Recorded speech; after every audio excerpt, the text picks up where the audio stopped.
Avenue.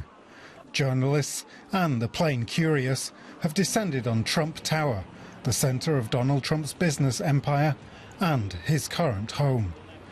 In the lobby, advisors and associates arrive. Every day, Trump is holding dozens of meetings, putting together his administration. But before the cameras, one face is absent: Donald Trump himself. There are no press conferences. Instead, Trump has been using social media to make announcements, like in Monday's online video on his first priorities in office. Trump has long slammed what he calls the mainstream media, accusing them of bias against him. On Tuesday, though, a change of tack. Trump travelled to the New York Times. The highly respected paper has been on the receiving end of some of Trump's most savage criticism, perhaps one reason for the very mixed reception he received. And in the interview itself, another change of tack. Trump reversed on his campaign pledge to put Hillary Clinton in jail. He told reporters he didn't want to hurt the Clintons, and Hillary had been through a lot. That certainly didn't appear to worry Trump during the campaign. His promise to prosecute his rival over her handling of State Department emails became one of the most explosive of the election, and a rallying cry for his supporters. But key allies have backed Trump's decision. I think the president-elect had a tough choice there. You could go either way. If he made the choice to unite the nation, I think all those people who didn't vote against him maybe can take another look at him. But another issue has been raising questions about Trump's own credibility, the potential conflicts of interest posed by a powerful multinational businessman moving into the White House. On this, Trump isn't changing tack. He told the New York Times, quote, "The president can't have a conflict of interest." I think it's potentially very damaging, and my advice to the Trump administration would be to do not only what the law requires, but what the public appearance requires. Preparations are already underway for when Donald Trump moves into his next home, and many insist he will have to change his tack when he arrives from Trump Tower. Meanwhile, here in Germany, Chancellor Angela Merkel said she's, quote, not happy about the likely collapse of the Trans-Pacific Partnership Pact. Donald Trump says he plans to abandon the free trade deal that includes Pacific Rim countries. Merkel made her comments during annual federal budget discussions. It's her first address to Parliament since announcing she would run for a fourth term.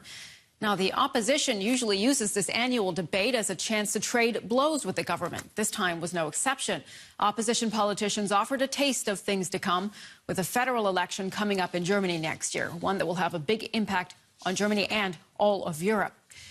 Well, our correspondent Rupert Wiederwald is following the debate in the German parliament. He joins us for more. Rupert, good to see you. So how did Angela Merkel defend her policies today? Well, obviously today was a debate which was quite obviously under the impression of the election in the United States and the rise of populism in general. All speakers trying to emphasize on the importance of a civilized debate in democracy, on a civilized debate during an election campaign. And also Angela Merkel did this, and let's just listen what she had to say on this. Populism, political extremism, and hate are on the rise in Western democracies. The democratic culture of debate that we need, that we also practice in this building, we've just heard some of it, must be self-evident. That's how we should deal with each other. But this all has to take place in the spirit of respect for the other person's dignity. That is essential. And this is simply no longer happening in many areas. All right, Rupert, so Angela Merkel laying down a clear line there. Are the German parties actually already in campaign mode ahead of next year's elections? Well, yes and no. What we could see today was that they were rather restrained in their trade of blows, other than in the last years. But of course, the elections have been overshadowing this debate absolutely. What we could see today from the Chancellor was that she was defending her policy, especially in her foreign policy, when she was saying that, of course, after the coup d'etat in Turkey, it was important to support the Turkish government and to support the Turkish democracy. She also said it would be very important to tell the Turkish government which things were going wrong in order of freedom of speech or the crackdown on the opposition. Then she also said that referring to her internal policies, that of course her government would be very successful, that the rise in the budget would show that her government had made Germany strong again, saying that the budget was rising, especially on the social budget. More than 50% of the budget goes into social welfare, and that would show that social cohesion would be very important for this government. On the other side, the opposition said that the social inequality would be the biggest problem here in Germany, telling the government that it couldn't be that that big corporations, international corporations, wouldn't pay any taxes, while the ordinary people would get more and more and more tax load every year.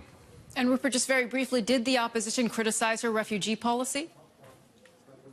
Well, the opposition didn't criticize the refugee policy. What they did criticize was the EU-Turkey refugee pact, and they criticized the way how Angela Merkel was treating Turkey, but they didn't criticize the refugee policy at all.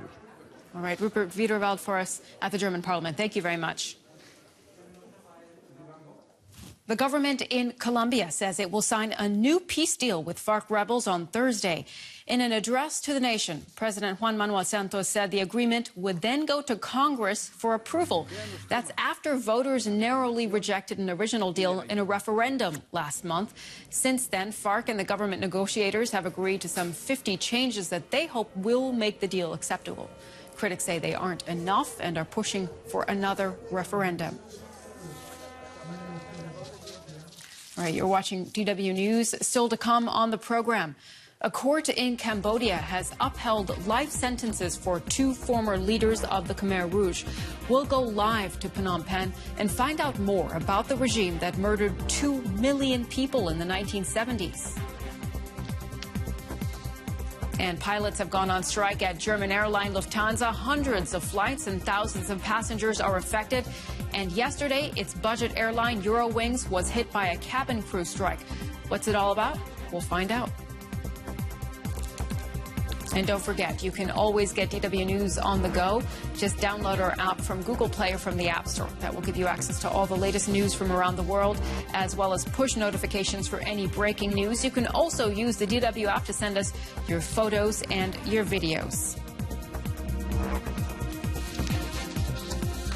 All right, Monica will also have a look at all of the day's business headlines and tell you if you should be worried if you're flying Lufthansa today or tomorrow. Stay with us for that headline.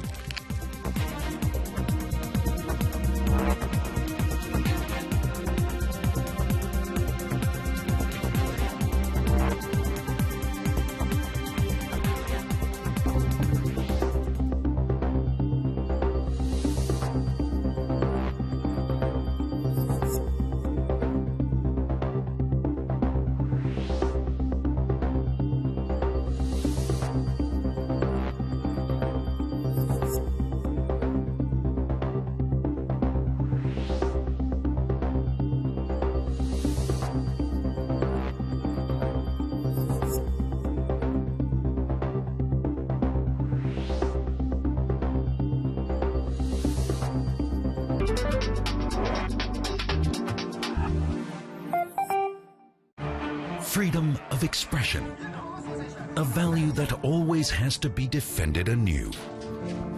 All over the world. Art of Freedom, Freedom of Art. A multimedia project about artists and their right to express their views freely. DW.com Art of Freedom.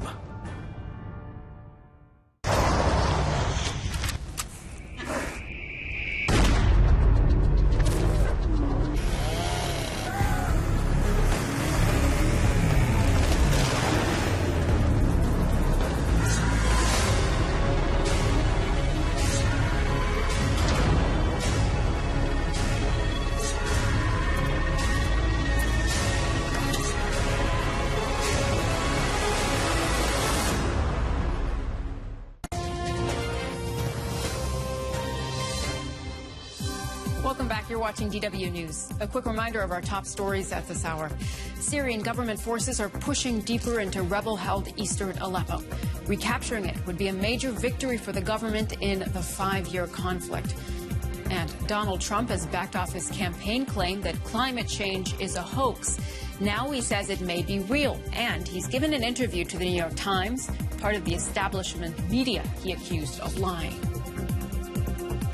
To Cambodia now, where a court has upheld life sentences for 2 former leaders of the Khmer Rouge. The court rejected an appeal from Nuon Chea, former chief ideologist, and the former president, Khieu Samphan. They were found guilty in August of 2014 for crimes against humanity during the brutal Khmer Rouge regime. Now, in the 1970s, nearly 2 million people died under dictator Pol Pot's rule in the Southeast Asian nation. The Khmer Rouge went to extremes in a quest to eliminate the differences between rich and poor. They abolished money, drove residents out of the cities, and forced them to work in the fields. Temples and schools were turned into prisons, and rice fields became mass graves. After Vietnam removed the Khmer Rouge from power, the remains of tens of thousands of victims were discovered. Few of the regime's leaders have faced justice, giving added significance to today's ruling. The men sat impassively as their sentences were handed down. Cambodia's UN-backed tribunal said given the gravity of the crimes committed, the tribunal's earlier verdict was appropriate. The Khmer Rouge was responsible for around 2 million deaths during the 1970s. The S21 prison was one notorious site of the regime's campaign of torture and murder. For survivors, relief that a verdict was finally reached. I was worried for years that the trial may never be finished because of their old age, like former Khmer Rouge Foreign Minister Mr. Sari, who died. I can accept this verdict, but if I compare it with what we have suffered, it offers little justice for me. Why? Because we were tortured, suffered mass forced eviction, forced labour, starvation, families were separated. These are very big things for my family and for all Cambodian people. It's been a long road for the victims of the Khmer Rouge. The tribunal was set up more than a decade ago. But today's ruling goes some measure toward addressing the victims' pain. Let's talk to Lauren Crother. She's a journalist in Phnom Penh. She's following this story for us. Hi, Lauren. Can you tell us what the reasons were that the court decided to uphold these sentences? Yeah, so this verdict is now final, and the Supreme Court chamber essentially had 2 years to consider the appeals that were filed by Nuon Chea and Khieu Samphan. Their judgment didn't exactly match up directly with what the trial chamber had decided 2 years ago when they were convicted. But what the Supreme Court chamber judges had decided was that the crimes that were committed at Tulpo Tray, which was a site outside of Phnom Penh, that the 2 accused were actually not responsible for that, and they reversed that conviction. They also reversed convictions related to crimes against humanity related to extermination during the forced evacuation of Phnom Penh in 1975, and then a second movement of people in the years after that. However, in saying that, they did find that the pair was guilty of murder as well as persecution and other grave acts. And they found that this warranted the upholding of the original sentences that were meted out 2 years ago. Okay, and Lauren, just very briefly, if you can, how important is this decision for reconciliation and peace building? It's important. I mean, it was described today by UN official David Sheffer as Cambodia's Nuremberg moment. And the Deputy Prime Minister Sok-an also described it as historic. I spoke earlier today with Yuk Chang, who is the head of the DC CAM. And he's a survivor of the evacuation of Phnom Penh. And for him, he said, it's hard to quantify the amount of suffering that people in Cambodia endured during the years under the Khmer Rouge, but that it goes towards giving people a sense of peace and reconciliation, that justice ultimately has been served. All right, journalist Lauren Crothers on the line for us from Phnom Penh. Thank you so much for joining us. Thank you. Time to take a look at the day's business headlines now with Monica. And you're looking at the UK's budget. Absolutely. Most of Britain is looking certainly towards London, to the British Finance Minister Philip Hammond, who is set to deliver his first detailed economic policy announcement since the Brexit vote in about 2 hours from now. He's expected to raise the minimum wage from £7.20 an hour to £7.50. That's about €8.80. He's also expected to slow the rate at which tax credits are withdrawn as wages rise. All to soften, of course, the blow of inflation. A £1.4 billion investment in 40,000 new affordable homes in England is also expected. However, chief of Hammond's task will be fixing public finances and boosting productivity at a time where Brexit uncertainty is set to slow growth. So all eyes and ears are on Philip Hammond and his autumn report today. Will he have good or bad news for the British post-Brexit nation? Let's ask Geraint Jones, Professor of Economics at Lancaster University. Good to have you with us. So first of all, your prediction, what will Philip Hammond's priorities be at his very first autumn statement? Well, the first thing we'll hear about in his speech will be the forecasts of the Office of Budget Responsibility. In March of this year, they were expecting that next year growth would be around 2.3%, but we can expect that to be revised downwards quite substantially, maybe to 1.2, 1.4%, as a result of the Brexit referendum outcome. And that will mean that there's going to be more of a squeeze on public finances than we were expecting, because if there's less growth, tax take will be lower. And we've already got 90% of GDP as the national debt in the UK. So the fiscal space, the wiggle room that Mr Hammond has to make fiscal adjustments is relatively limited. Well, that said, he's going to need to prioritise, and we've heard that he's going to be investing something in infrastructure. There's a road building programme, improvements in broadband. The Prime Minister earlier this week committed £2 billion extra to science research. So there are commitments there. We'll find out today how much of this is actually new money and how much will be recycled.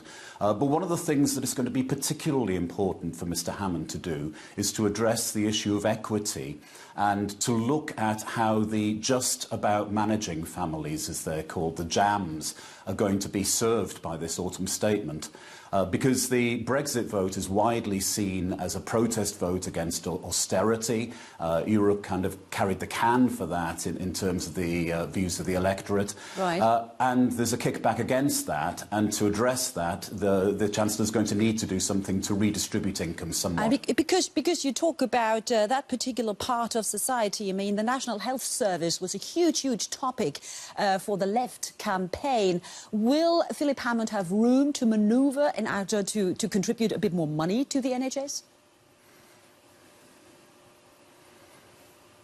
Well, that's not clear. The government has already committed £8 billion extra to the NHS, but a funding gap of around £22 billion has been identified.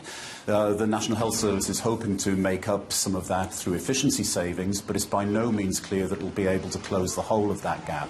And indeed, the King's Fund, which is a major researcher in health services in the UK, has said that more will be needed for health. OK, so it's not going to be an easy day today for Philip Hammond there. Geraint Jones, Professor of Economics at Lancaster University, thank you so much. Well, it's a bad week for air travellers. A day after a strike at Lufthansa budget subsidiary Eurowings affected more than 4,000 passengers. Its parent company, Lufthansa's turn now. Late last night, a German court dismissed an injunction designed to prevent a planned pilot strike. Well, it's going ahead now, and hundreds of flights, thousands of passengers are affected. And it's only the first day. Emptier skies once more, as yet another pilot strike grounds hundreds of Lufthansa planes. Germany's flagship carrier cancelled 876 planned flights today, affecting more than 100,000 passengers. On the ground, resigned travelers and airport staff brace themselves for a situation that's become quite familiar by now. It's the pilot union's 14th strike since April 2014. They're demanding an annual salary increase of 3.7% over the next 5 years, in contrast to Lufthansa's offer of a 2.5% raise. Actually, it's not so good. They could strike a deal beforehand. The pilots need a certain income. I do understand that in principle. But it's the passengers that are disadvantaged. I think Lufthansa has seen a bit too many strikes recently. That's annoying. But it's not a catastrophe for me. It can happen once, twice more in December.